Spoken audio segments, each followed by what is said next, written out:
L'entretien des patriotes. Bonjour à tous, heureux de vous retrouver. Débat des 7 candidats au MEDEF. Affligeant. Clémence Guettet. Salut les amis. Et Philippe Murer, le contre-débat patriote. Avant de traiter ces informations et beaucoup d'autres, vous connaissez la coutume sur cette chaîne, je commence toujours mon entretien par remercier ceux qui m'ont permis justement de le produire, car ils m'ont financé à l'aide des merci rémunérateurs. Et aujourd'hui sont à l'honneur des fidèles parmi les fidèles, hein, Alrythme, Alain Vialat, Farisme, Doubi Douban et Stini Karls. Merci à eux du fond du cœur. Et puis je tenais à vous remercier pour votre soutien incroyable. Oui, il faut aider la réinformation en ces temps de très graves menaces, vous le savez, sur la liberté d'expression. Alors comment faire? Eh bien c'est simple, il suffit de lever le petit pouce, écrire de gentils messages, diffuser sur d'autres réseaux sociaux, et puis surtout, n'oubliez pas d'activer votre cloche notification. On va commencer cet entretien en faisant parler la poudre avec Gabi. Vous le connaissez, le Gabi, hein, c'est Calimero. Il crie au complot russe. Non, jamais il n'a pratiqué ce genre de choses. Familièrement, on appelle cela dans le jargon faire pipi contre le vent, car les témoignages sont légion. Gabriel Attal se plaint contre l'extrême droite, l'accuse faussement de consommation de produits stupéfiants. Mais nous savons que c'est Jubelin, son ex-conseiller, paraît-il que Gabi n'était pas au courant, c'est le Cornu qui a lancé des contrôles dans les ministères, tellement le phénomène devenait inquiétant. Cela a fortement irrité le Gabi. Nous avons les confessions des députés, comme Caroline Janvier, qui se plaignaient que certains s'en mettaient plein les narines jusque dans l'hémicycle. Gabi, dans le milieu politique, on l'appelle le bourre-pif. Allez savoir pourquoi. Et lorsqu'on lui parle de cela, candidat à la présidentielle, Gabriel Attal visé par deux nouvelles ingérences russes.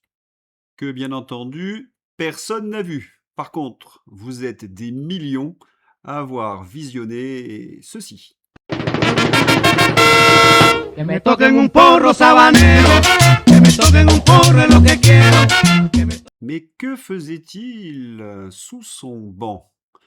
Dans la presse aux ordres, des vidéos vues des millions de fois sur les réseaux sociaux laissent entendre que Gabriel Attal a consommé un produit stupéfiant à l'Assemblée nationale. La députée à ses côtés se souvient qu'il s'est caché pour vapoter. Vapoter, ben voyons. Un drôle de vapotage, hein. Un seul petit coup furtif, mais qui peut croire une chose pareille? Il nous prend vraiment pour des idiots. J'ai une petite pensée mue pour Rudy et sa bande de fact-checkers. Eh non, Rudy, désolé, hein, ce n'est pas un coup des Russes et la vidéo est réelle. Quant au témoignage de la voisine de Gabriel Attal, il est accablant pour le candidat à l'élection présidentielle. Et vous en connaissez la raison, il est interdit de vapoter dans l'hémicycle. Et qui plus est, dans ces machins, on peut mettre des produits illicites. On a l'impression donc que Gabi est tellement accro qu'il a besoin de se précipiter sous son banc pour avaler quelque chose. Quant aux journalistes aux ordres, ah mon Dieu, ce ne sont plus des journalistes, c'est Maître Vergès. Ils nous disent rien ne prouve qu'il a fait un acte illicite. Ah, c'est sûr, hein, rien ne prouve, mais les témoignages sont accablants jusqu'à sa voisine. Autre dossier accablant pour Gabriel Attal, l'éducation nationale. On gonflait artificiellement les notes de dizaines de milliers, voire de centaines de milliers d'élèves au brevet ou au bac. Gabriel Attal explique les pratiques qui ont pu avoir cours pour arranger les taux de réussite. C'était complotiste il y a peu. Après, quand le petit Gabi parle de baisse de niveau, ça fait rire toute la salle. Le petit monsieur n'est là que par copinage et piston. J'ai dénoncé ces pratiques pendant 30 ans. Complotiste, complotiste, vous connaissez la chanson. Mais vous savez ce que nous a opposé le système? Une fausse étude, comme pendant la pandémie. André Antibi, les notes, la fin du cauchemar, en finir avec la constante macabre. Je n'ai jamais lu une étude aussi orwellienne, mais surtout stupide. Je pourrais vous en parler pendant des heures, mais je vais vous éviter cette purge. Simplement, le fameux chercheur, Antibi, affirme que les notes sont orientées à la baisse, sous des contraintes sociales inconscientes. Comment dire? C'est exactement l'inverse qui se passe, et Gabi vient de nous l'avouer. Les ministères ont gonflé les notes et les résultats des petits Français pour masquer l'effondrement du niveau dû aux politiques pédagogistes. Les évaluations PISA ont quantifié cette baisse.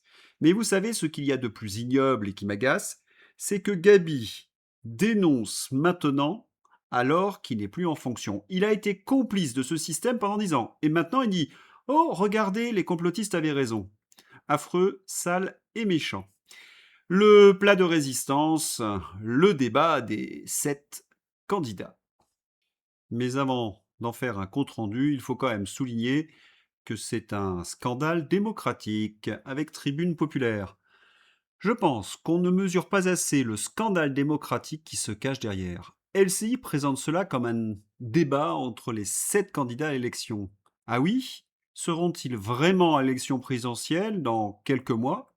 Ce n'est un secret pour personne, les poids lourds de cette élection n'étaient pas là, comme Hollande, sumo du PS, ou Christine Lagarde, ogresse du mondialisme. Quant aux autres candidats, bien sûr, ils n'étaient pas invités, et on ne parle même pas des candidats Frexit, qui sont toujours blacklistés des plateaux de télévision. Allez, un petit tour de table de tous ces affligeants. À Seigneur tout honneur, Guglu, l'excellence dans le craignos. Quel est l'avenir des entreprises françaises? C'est le marché européen et c'est justement le fait d'assumer ce marché unique. C'est ça l'avenir des entreprises européennes. Où est le niveau de protection pour nos entreprises? C'est à l'échelle européenne. Et moi, vous savez... Guglu a affirmé que l'on ne pouvait pas quitter la grosse machine. Ce serait une catastrophe, car l'Union européenne, c'est le marché pour nos entreprises. Il est idiot. Dans l'Union européenne, la France connaît un record de faillite. Plus de 70 000 cette année, du jamais vu, un record absolu. Nos fleurons sont achetés les uns après les autres par la concurrence étrangère. La Chine et les USA envahissent tout. Sont-ils membres de l'Union européenne? Guglu me fait penser à Hibernatus, il nous balance des arguments congelés depuis les années 50. Et mon grand, il faudrait peut-être regarder la réalité de l'Union européenne de 2026. Il n'y a pas que la France, l'Allemagne. Environ 25 000 emplois supplémentaires pourraient disparaître chez Volkswagen en Allemagne. Le groupe prévoit 50 000 suppressions de postes supplémentaires au total et son PDG Olivier Blum annonce qu'environ la moitié concernera l'Allemagne. La France a perdu plus de 8 millions d'emplois industriels depuis 20 ans, et c'est la même histoire chez nos partenaires européens. Et oui, nous sommes un marché ouvert aux 4 vents par les traités de libre-échange. Glu, comment dire, c'est un bourricot. Autour, transition toute faite, autour de la pastèque, Marine Tondelier. J'ai lu le rapport qui expliquait que l'économie française ne pourrait pas tourner en 2050 sans 3,6 millions de travailleurs étrangers. C'est ça la réalité. Et je suis applaudie par le MEDEF et je m'en réjouis. Marine Tondelier se dit fière de citer le rapport du MEDEF qui dit que la France aura besoin de 3,6 millions d'immigrés supplémentaires d'ici 2050. Et elle est très heureuse d'être applaudie par le public du MEDEF. Au moins c'est clair, pro-immigration plus pro-Union européenne égale anti-France. Le tout applaudi par le MEDEF qui rêve d'une main-d'œuvre pas chère et docile. Tondelier, cheval de Troie, de Soros et du mondialisme, ce n'est vraiment pas un scoop. Mais le plus dégueulasse, c'est qu'elle trahit les classes populaires. Explication. Faire venir une main-d'œuvre immigrée non qualifiée, c'est orienter les salaires à la baisse des locaux, concurrencés par une offre abondante. La conséquence, appauvrissement des classes populaires. Public particulièrement frappé, les immigrés récents qui sont concurrencés par de nouveaux immigrés. C'est également limiter les investissements technologiques. L'esclavage remplace la machine. Pour la prospérité d'un pays, c'est doublement une catastrophe. Et oui, Tondelier, cheval de Troie du MEDEF. Et c'est la même chose avec Jean-Luc Mélenchon. Il s'adresse au patron. Devant le MEDEF, Jean-Luc Mélenchon lance « Les salaires, il faut les augmenter », provoquant l'hilarité des chefs d'entreprise. Il poursuit « Si vous n'augmentez pas les salaires, vous ne rigolerez pas longtemps. Vous aurez la récession, vous rirez jaune ». Mélenchon commet la même erreur démagogique que Marine Tondelier. C'est bien cette immigration illégale qui fait baisser les salaires des classes populaires. Mais comment augmenter les salaires? Oh, c'est pas bien compliqué. Qu'est-ce qui fait le salaire d'un ouvrier français? D'abord, il y a le marché européen, c'est-à-dire la concurrence entre les différents pays européens, les charges, les normes, bref, les patrons doivent s'adapter à ces contraintes. Comment donc augmenter les salaires? Oh, c'est pas compliqué. Donc, empêcher l'immigration illégale pour qu'il y ait une pression des salariés sur les patrons, qui essaient de retenir les meilleurs par l'augmentation des salaires, mais surtout un transfert de charges sur les salaires. Et ça, c'est possible. De nombreux pays ont réussi cette chose. Retour sur l'immigration avec Brivem Le Pogam. Il y a un truc que le MEDEF n'a pas du tout compris. Ça ne m'étonne pas vu le niveau moyen aujourd'hui en intelligence artificielle dans le patronat. Oui, les patrons et les politiques sont complètement à côté de la plaque. Hibernatus. Ils débattent encore de 2050 comme on en débattait en 2019. Combien de travailleurs étrangers? Quel coût du travail? Or, la France doit faire absolument un bond technologique si elle veut rester dans la course. Autrement dit, la main-d'œuvre bon marché immigré, on n'en a plus besoin. Allez, maintenant c'est Fantomas. Fantomas, c'est du sang et des larmes pour satisfaire les marchés financiers. Édouard Philippe veut réduire encore l'indemnisation du chômage et durcir les arrêts maladie. Baisser l'indemnité chômage, mais ne pas baisser les cotisations, c'est finalement encore une fois s'en prendre aux actifs, qui vont payer pour tout le monde, sauf pour eux-mêmes, le jour où ils se retrouveront sans travail à cause d'un État obèse qui détruit la productivité. Abominable personnage. Ah, il nous en manquait un, Rotaillot. Bruno Retailleau propose de supprimer 300 000 postes de fonctionnaires pour réduire la dette, tout en préconisant une baisse des dépenses dans la santé, les dépenses sociales et les retraites. Il n'y a pas quelque chose de saisissant dans toutes les propositions de l'extrême centre? Si, ils veulent réduire la part du régalien, qui est pourtant à l'os, éducation nationale, hôpital, etc.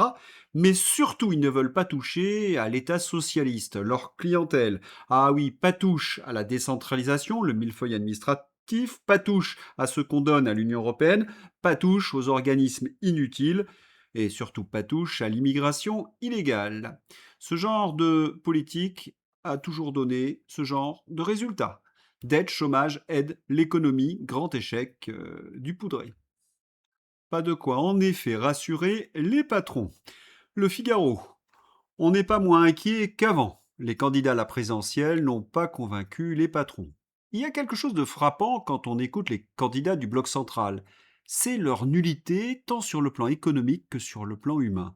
Ils mentent, ne connaissent pas les dossiers et leur seul talent, c'est de sortir une vacherie au moment opportun, écrite par un conseiller en communication.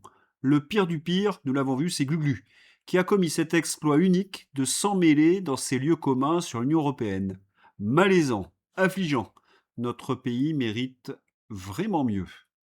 On en a en effet assez d'avoir des hibernatus. Ces candidats sont incapables d'anticiper la révolution technologique et surtout l'éclatement de l'Union européenne. Une hypothèse qui prend du corps.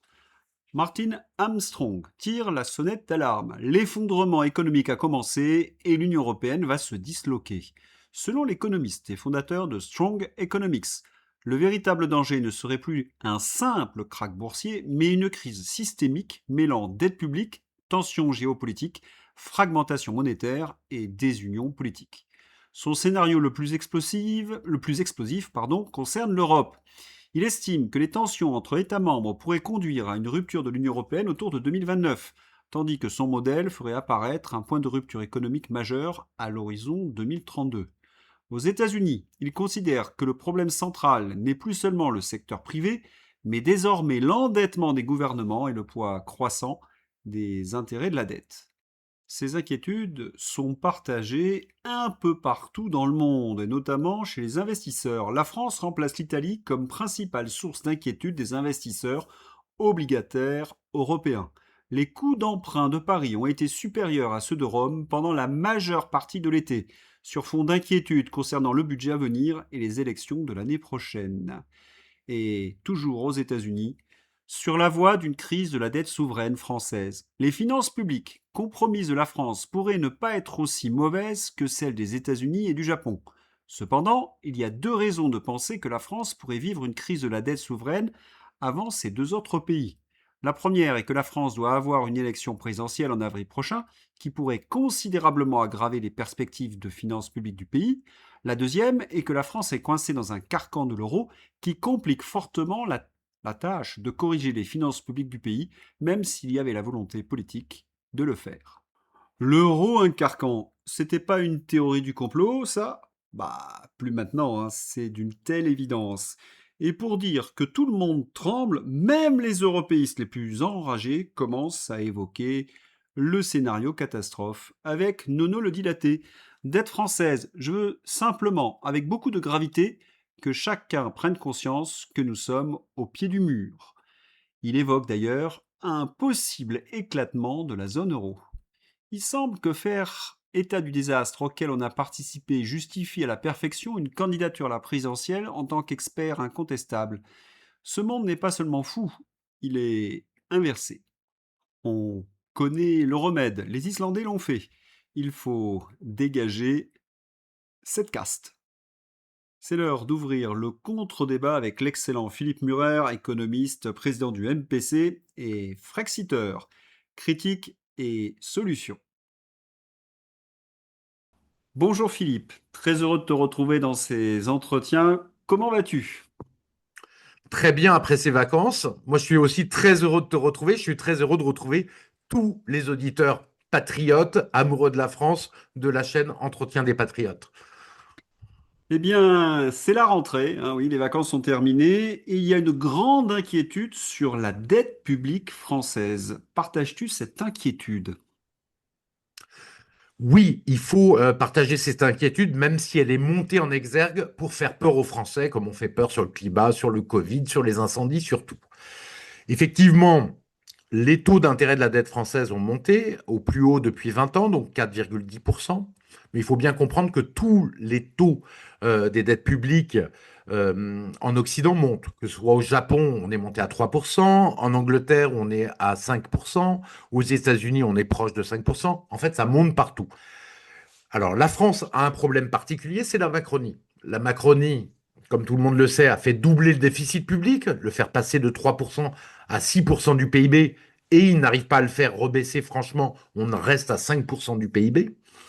Et ils ont fait augmenter la dette publique de 120% du PIB à 120% du PIB en augmentant de 1200 milliards d'euros. Donc on a un vrai problème là-dessus, c'est clair, en France, mais il faut bien voir que tous les pays occidentaux sont plus ou moins mal. On le voit sur un graphique de dette publique de l'ensemble des États occidentaux. Tout le monde a des problèmes. Les États-Unis ont encore plus de problèmes que nous, puisque leur déficit public, c'est 7% du PIB et la dette publique, c'est 125% du PIB. Donc tout le monde devra répondre à la question de la dette publique à un moment donné et du déficit public. On a l'impression que les États n'ont pas énormément de marge de manœuvre, hein, parce qu'on est déjà dans l'Union européenne, et leur seule réponse à ce déficit public, c'est l'augmentation des impôts. Or, si on augmente les impôts, on va baisser mécaniquement les recettes. On appelle cela la spirale infernale. Qu'est-ce que tu en penses de ces solutions? Augmentation des Oui, impôts. ah oui, tout à fait. De toute manière, faut bien comprendre qu'on va rentrer dans l'esclavage pour dette si on ne trouve pas des mesures innovantes. Et ça, personne n'en a envie. C'est-à-dire que si la France atteint des taux d'endettement public trop élevés, et nous en sommes proches, hein, en continuant, par exemple, après les élections présidentielles avec la Macronie, et qu'on renonce à tout levier intelligent, va falloir des plans d'économie drastiques, ou alors des hausses d'impôts. D'accord? Et que ce soit les hausses d'impôts ou les plans d'économie drastique, c'est un effet très récessif. Ça fait beaucoup moins de consommation, soit privée si c'est les hausses d'impôts, soit publique si c'est les plans d'économie drastique. Donc ça te plonge la France dans la récession et tous les pays qui prendront ces mesures avec une violente récession. On a vu pour la Grèce quand ils ont fait ça en 2014, en 2010-2014, ça fait plonger le PIB de la Grèce de 25%. Donc, à la fois, les retraites et les salaires ont baissé grosso modo de 25%. Si tu ne fais qu'un plan d'économie sans plan de relance intelligent par la dévaluation de la monnaie ou par un autre plan de relance, à ce moment-là, tu te retrouves dans des difficultés absolument insondables. Donc là, tu es dans l'esclavage de la dette. Et ça, c'est tout le problème des européistes qui nous promettent l'esclavage pour dette, comme ça s'est passé en Grèce, comme ça s'est passé en Italie, comme ça va se passer en France si on continue avec les européistes. Parce que eux ne peuvent pas dévaluer la monnaie, puisque la logique de l'euro, c'est un euro cher et c'est la logique allemande. Il y a un candidat à l'élection présidentielle, lui, pense qu'il faudrait annuler la dette. C'est Mélenchon. Est-ce que c'est une bonne solution d'annuler notre dette comme ça, d'un trait de plume? Alors c'est Mélenchon et Pigasse qui ont dit, ils n'ont pas dit qu'il fallait annuler la dette publique, ils ont dit qu'il faut annuler les 20% de dette publique, les 600 milliards d'euros de dette publique qui sont détenus par la Banque de France et qu'ils peuvent être annulés sans conséquences financières. Je pense que c'est une question fondamentale au moment où on a un énorme problème de dette et de déficit public. Alors c'est vrai, tout ça est vrai, mais Mélenchon et Pigasse mentent par omission. En fait, les 20% de dette publique que détient la Banque de France, en fait, peuvent être annulés sans conséquences financières parce que la Banque de France, c'est l'État, en fait. Donc, c'est pas une faillite. Si la Banque de France dit, OK, je suis l'État et j'accepte que l'État ne me rembourse pas ma dette publique, c'est comme si toi, Louis, tu t'étais prêté 10 000 euros à toi-même et que tu dis, bah, je ne me demande pas de me rembourser ma dette, la dette que je me dois à moi-même. C'est exactement la même chose. Ce qui est important à comprendre, c'est que c'est la dette que l'État se doit lui-même qui peut être annulée, mais pas la dette que l'État doit aux investisseurs. Il faut remettre les choses en place. Donc c'est possible. Il y a des gens qui pensent que ça va créer un trou euh, à la Banque de France qui va renoncer à 600 milliards d'euros de créances. Oui, tout à fait. Mais la Banque de France n'est pas une banque comme les autres, en fait. C'est pas une banque privée. Elle n'obéit pas aux mêmes règles comptables. La Banque de France, elle peut créer de l'argent à partir de rien. Vous comprenez, quand la Banque de France, elle prend 1 kilo de papier et elle les transforme, ce 1 kilo de papier qui vaut rien, en billets de 500 euros, donc ça doit faire l'équivalent de plusieurs millions d'euros à partir d'1 kilo de papier. Elle crée de l'argent à partir de rien. Elle peut le faire physiquement avec l'impression de billets ou électroniquement. Et c'est même son rôle dans l'économie. Ce qui est Mais important, donc, ça veut dire que la Banque de France, OK, elle va perdre comptablement 600 milliards d'euros. C'est clair. Mais elle va pouvoir se recréer elle-même 600 milliards d'euros qu'elle va se réserver à elle-même, qu'elle va comptabiliser en fonds propres. Et donc, à partir de ce moment-là, la Banque de France n'aura aucun problème de bilan après avoir annulé les 600 milliards d'euros. Il faut comprendre, je vais le donner par une image. Imagine que toi, Louis, tu es une machine à imprimer de la monnaie, des billets dans ta cave, et que ce soit légal. C'est le cas de la Banque de France. Tu peux pas faire faillite. Si quelqu'un te demande 1 milliard d'euros, eh ben, tu vas imprimer 1 milliard d'euros dans ta cave et tu ne feras pas faillite. C'est ça, la Banque de France. alors, il y a peut-être une situation un peu parallèle à celle de la France. Ce sont les États-Unis. C'est ce qu'ils sont en train de faire, non, les Américains? Est-ce qu'ils ne sont pas en Ah, train les de lancer Américains, un quantitative easing? alors les Américains, jeudi dernier, les Américains sont très inquiets par les taux sur leur dette à 10 ans et à 30 ans qui atteint 5,3%. Ils savent que ça va casser les marchés financiers et la bulle de Wall Street et la bulle d'investissement de l'IA. Ça, ils le refusent. Donc, ils ont envoyé un signal très clair aux marchés financiers. Le secrétaire au Trésor américain, Scott Bessent, c'est-à-dire le ministre de l'économie, a dit, nous allons acheter beaucoup plus de dettes à 30 ans américaines. Donc, ils vont émettre des bons du Trésor à court terme pour acheter de la dette longue, pour faire baisser les taux d'intérêt à 30 ans américains. Ils ont dit quoi? On veut pas de taux d'intérêt au-dessus de 5% en fait à 30 ans. On veut des taux plus bas pour pouvoir continuer à avoir de la croissance, avoir la bulle de Wall Street et pour régler notre problème d'endettement. Donc, ils vont le résoudre, en fait. Là, c'est pas tout à fait de l'impression de monnaie, mais ça y ressemble. Et ils résoudront à la fin le problème de la dette américaine par de l'impression de monnaie en quantité importante. Et c'est pour ça que tous les marchés financiers ont fait exploser l'or, l'argent et le Bitcoin, en fait, qui ont pris depuis environ 10%, et c'est parti pour monter très très haut, parce que tout le monde sait que la dette publique en Occident est trop élevée dans pratiquement tous les pays, et que ce sera payé par de la monnaie de singe, par de l'impression de monnaie et par de l'inflation. C'est une certitude à Wall Street et c'est pour ça que l'or explose depuis longtemps, mais que là, on a une nouvelle poussée de l'or et qui pourrait aller très très loin. Pour revenir sur l'annulation de cet argent que détient la Banque de France, mais est-ce qu'elle peut le faire en restant dans l'Union européenne? Est-ce que c'est pas plutôt une mesure d'un pays souverain? Ah bah complètement.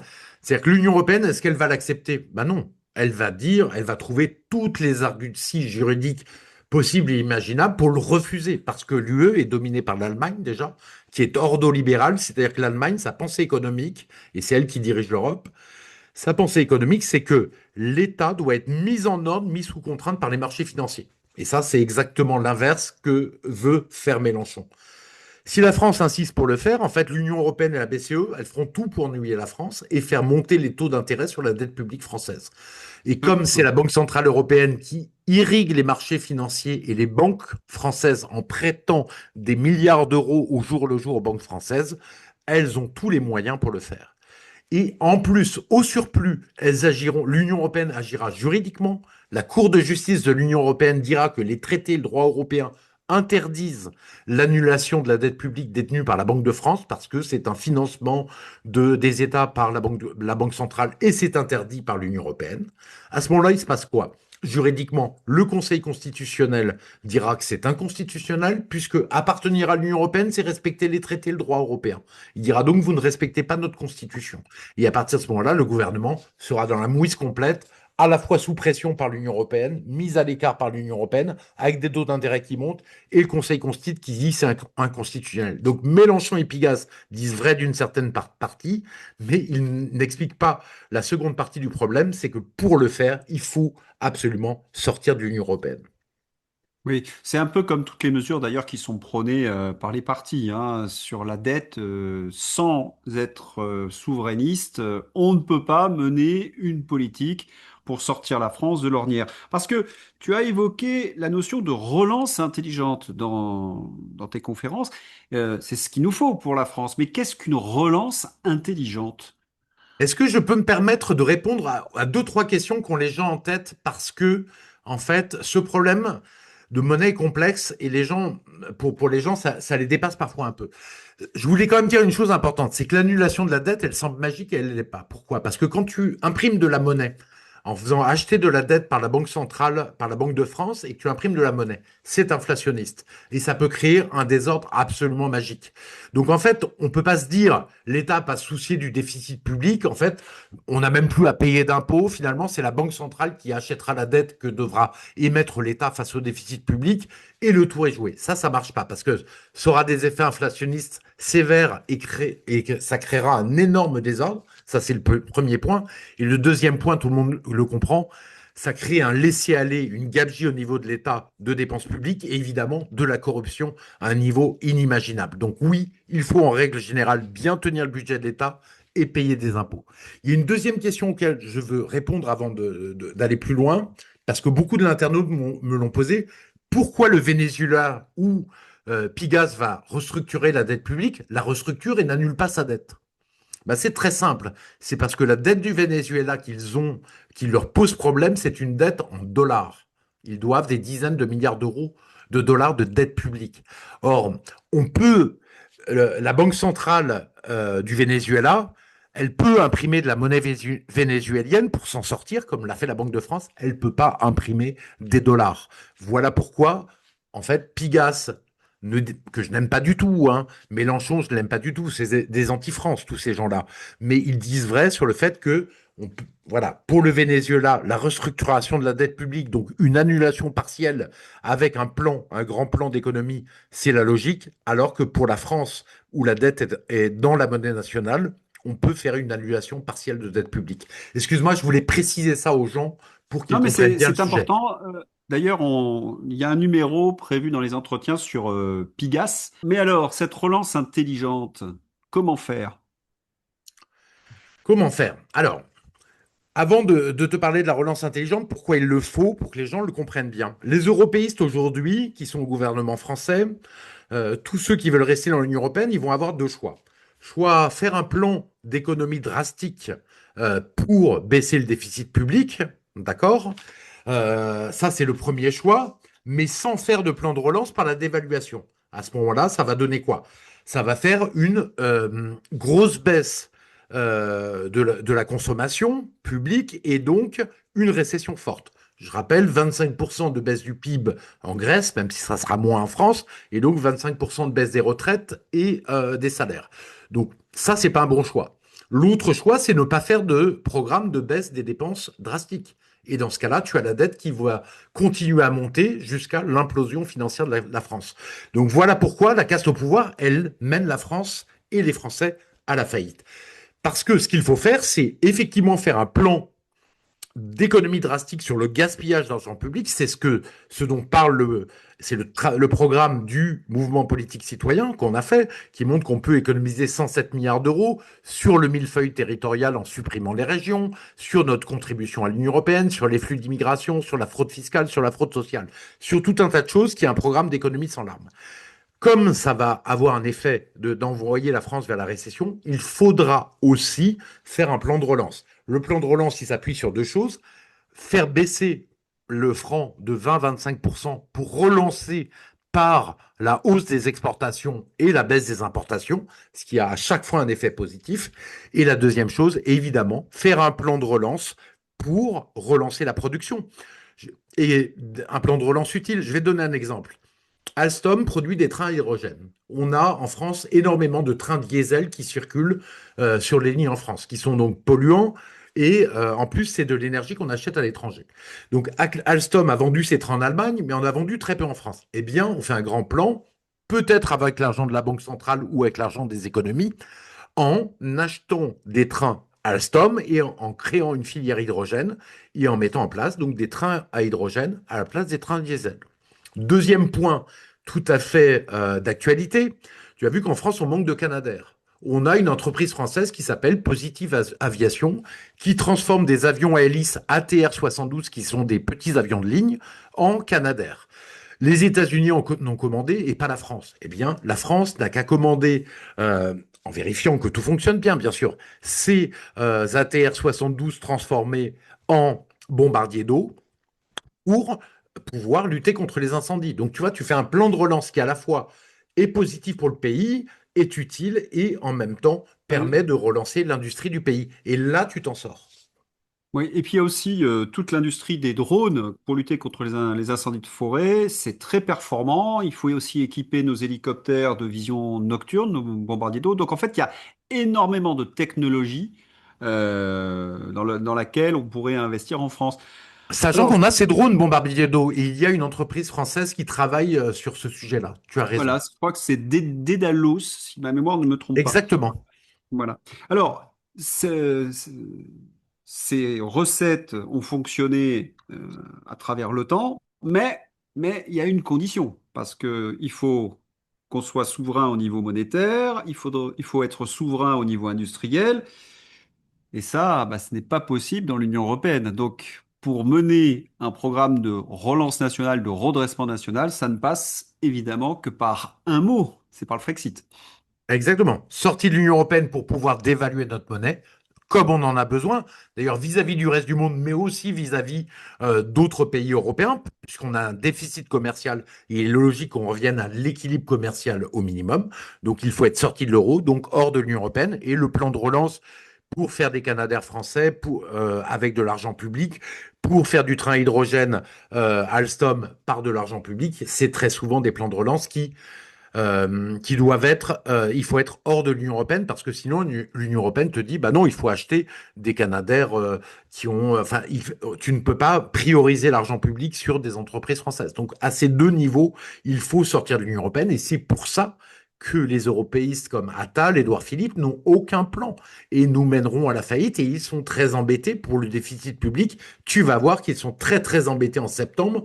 Ils doivent trouver, d'après Alain Minc, qui est bien renseigné, 28 milliards d'euros d'économie. Ils savent très bien que, un, ça va pas faire plaisir politiquement aux gens qui vont subir les coupes, c'est-à-dire l'assurance santé, par exemple, ou les retraites, et deux, que ça va faire plonger l'économie dans la récession et leur posera un énorme problème. Mais en fait, si tu veux, tout ça est logique, et je vais montrer aux gens à quel point c'est cohérent. Notre problème de dette publique, c'est d'abord le fait qu'on n'a plus de production de biens, plus de production de richesses, et que depuis Sarkozy, Hollande, Macron, qu'ont-ils fait? Ils ont compensé cet appauvrissement et cette récession qui aurait eu lieu à cause de la destruction de notre appareil industriel par de la consommation publique et balancer de l'argent public partout pour créer de la fausse croissance. C'est ça le problème. Donc on le résoudra qu'en sortant de l'Union européenne, en créant de la vraie croissance avec de la production de biens faits par les entreprises françaises. Il y a de plus en plus à l'étranger une conscience que l'Union européenne telle qu'elle est un carcan. Il y a une proposition de Bruno Le Maire qui me rappelle en fait le projet de l'Union européenne de 1990, c'est-à-dire une Europe fédérale à 6 ou 8 pays. Est-ce que Ah c'est oui, pas un c'est un signe d'échec? projet. En fait, Bruno Le Maire, l'extrême centre, l'homme qui voulait mettre l'économie russe à genoux et qui a mis la France à genoux, qui a fait ses 1 200 milliards d'euros de dette, a une idée géniale. Détruire la France, faire en sorte que la France n'existe plus. Puisque ce qu'il propose, c'est fusionner toutes les capitales en une capitale, voilà, et fusionner tous les États en un État pour les 6 pays qui sont la Pologne, l'Italie, la France, la Hollande, l'Espagne. Je crois que voilà, c'est et le sixième, le nom m'échappe. Voilà son projet. Donc c'est un projet de disparition tout simplement de la France et c'est la logique des européistes. Et Bruno Le Maire, dans sa grande bêtise, est capable de le dire sur tous les toits, alors que ça, c'est un projet qui ferait extrêmement peur aux Français. Oui, et qui ne serait pas très populaire en Pologne, en Allemagne ou en Italie, qui plus est, hein. Je vois Ah oui. Ça les ne Allemands fonctionnerait encore moins à l'étranger, quoi, effectivement, je pense. Voilà, oui, mais c'est le projet, en tout cas, je me souviens, c'était le projet que les européistes essayaient de nous vendre à la fin des années 90, une Europe fédérale à 6 ou 7 pays.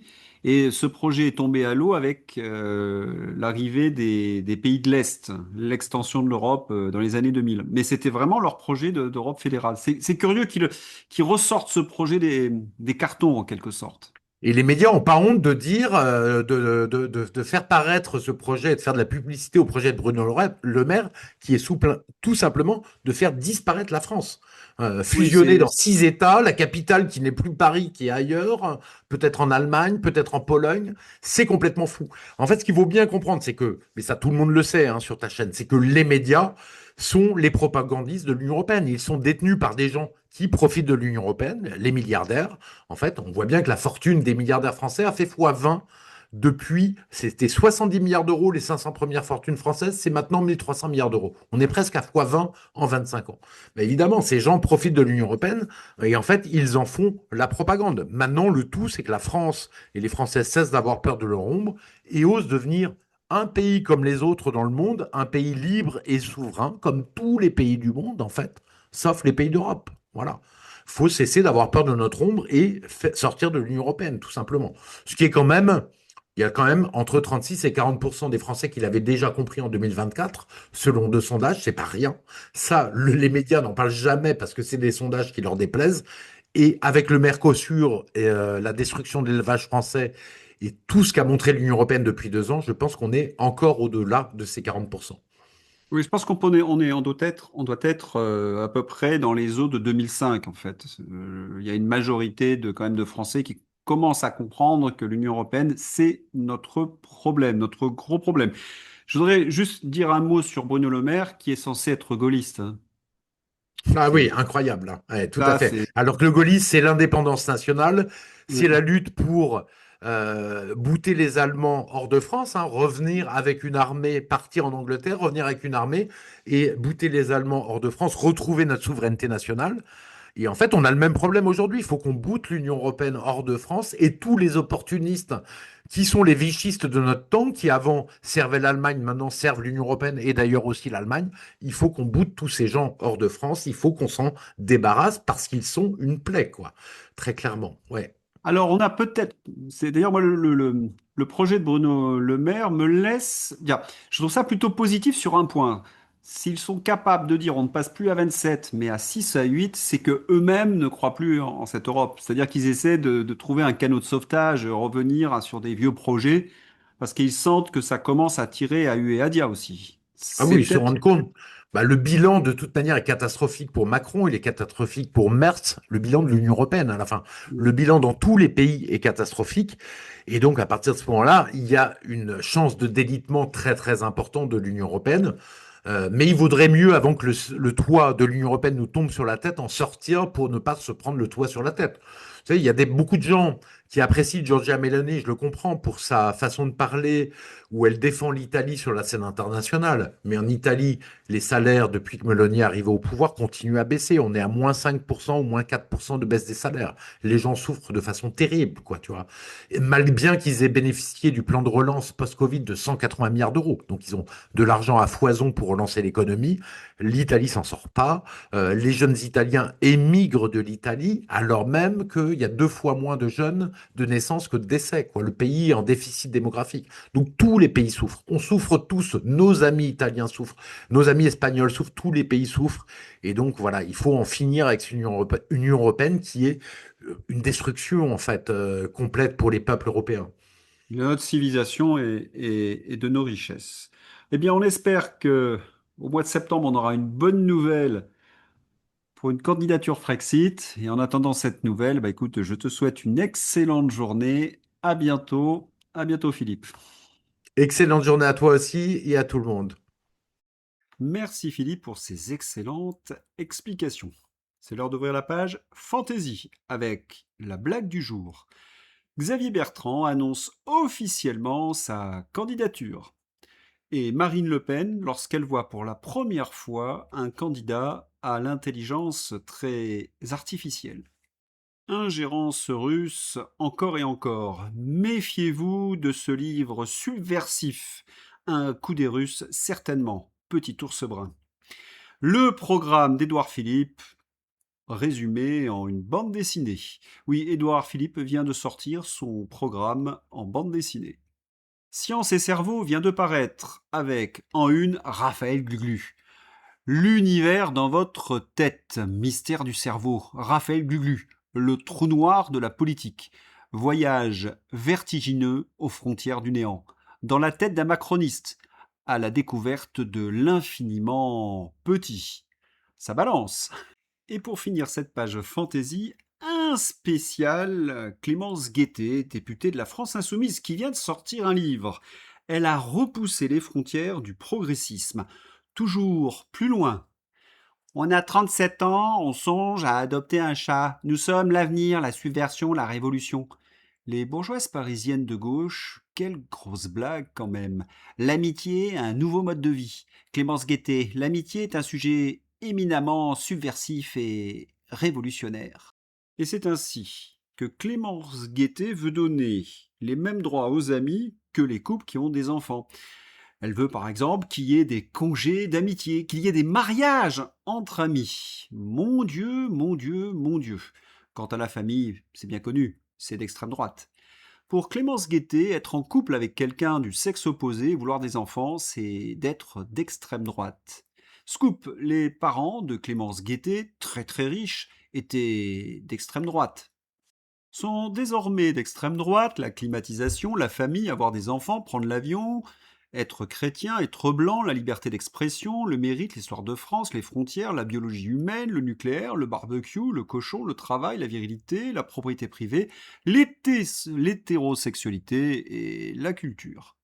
Sans oublier la démocratie et la liberté d'expression. Être de gauche aujourd'hui, c'est être pour la censure et la violence. Allez, on revient à Clémence Guettet. Juliette et Jeanne qui ont proposé un amiage, c'est-à-dire un mariage entre amis. Et oui, en 2027, se comporter comme un éternel adolescent narcissique et récompensé socialement.